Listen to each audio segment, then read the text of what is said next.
Ben ritrovati dalla redazione.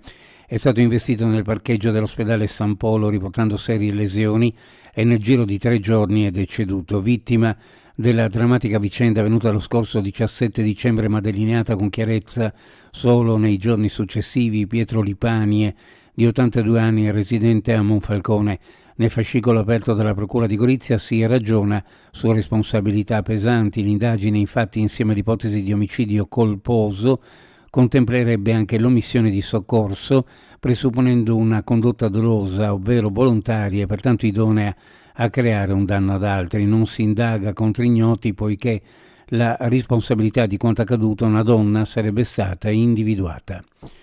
Pellegrini di speranza anche a Trieste, all'apertura dell'anno santo diocesano. Ieri pomeriggio c'erano circa 1000 persone, giovani, anziani, famiglie, una folla colorata si è mescolata alle bianche vesti di sacerdoti e chierici nella processione guidata dal vescovo Enrico Trevisi con accanto il suo predecessore Giampaolo Crepaldi. Tanti volti diversi si sono incamminati dietro al crocifisso dei battuti. Tante storie, tanti vissuti, ma un unico fortissimo desiderio: aggrapparsi a quella speranza con la S maiuscola a cui ha esortato Papa Francesco inaugurando il Giubileo. Mancano solo le ultime carte. Nelle prime settimane del 2025 Costim provvederà a trasmettere tutta la documentazione integrativa alla proposta di Project Financing per la riqualificazione del Porto Vecchio Porto Vivo. A quel punto gli uffici municipali potranno convocare la conferenza dei servizi, la cui riunione, fanno sapere dal Comune, è attesa indicativamente tra gennaio e febbraio.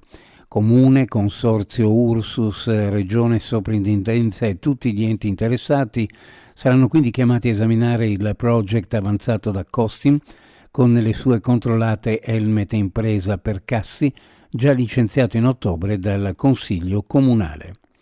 Sia per incidenza percentuale sul totale che per numero assoluto, le imprese guidate da donne in Friuli Venezia Giulia non sono molte. Lo rileva uno studio della CGA di Mestre. Nonostante la regione possa contare su un buon tasso di occupazione femminile pari al 65,4%, la vocazione delle donne del Friuli Venezia Giulia ad avviare un'attività imprenditoriale non è particolarmente elevata.